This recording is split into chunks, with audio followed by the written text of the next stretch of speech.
না না, এটা কিন্তু অষ্টমী নয়, এটা কিন্তু সপ্তমীর সকালে তোলা একটা ভিডিও। ঠিক যেদিন বন্যা হয় তার আগের দিন আমার গাড়িতে একজন এসে মারে ধাক্কা, তাই চলে গেছিলো গাড়িটা ইন্স্যুরেন্সে। যাই হোক, আমার গাড়িতে থাকলে হয়তো আমার গাড়িটাও ক্ষতি হতে পারতো। আলটিমেটলি আমি সপ্তমীর সকালবেলা বেরিয়ে পড়েছিলাম আমার নিজের গাড়িটা আনতে, কারণ গাড়ি ছাড়া মানে চলাফেরা অচল আর কি। ফাইনালি গাড়িটাকে দেখতে পেয়ে খুব ভালো লাগলো, কারণ অনেক কষ্ট করে আমার এই গাড়িটা। তো ফাইনালি আমি তাড়াতাড়ি গাড়িটা রেডি করে নিয়ে বিলিং কমপ্লিট করে বেরিয়ে পড়লাম। আর এই হলো আমার সপ্তমীর লুক সকালবেলা। ফাইনালি আমি আমার গাড়ি পেয়ে গেছি and I am very happy, because নিজের শখের জিনিসটা কিছু হলে আমাদের খুব মন খারাপ হয়ে যায়, সেটা আমাদের বাবা মা হোক আর নিজের হাতে কেনার কোনো যাই হোক না কেন।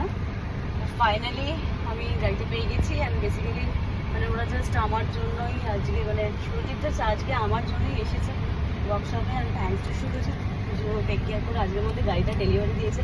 রাস্তা ভীষণ খারাপ, দেখো এটা হচ্ছে একদম আরোগ্যতার ভেতর দিকে সায়েন্স সিটি মানে পিরিচন্দ্র গার্ডেন থেকে বাসন্তী হাইওয়ের দিকে যেতে সার্ভিস সেন্টারগুলো পড়ে, তো ওখান দিয়ে গাড়িটা বার করতে হচ্ছে আর কি।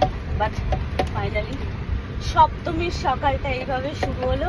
এখন যাবো সেলুনে, বিকজ আজকেও খুব প্রেশার, আজকে লাস্ট ডে, সীমা একদম একা হয়ে যাবে না হলে। এখন যাচ্ছি সেলুনে, চলো ফোনটা রাখি, টাটা।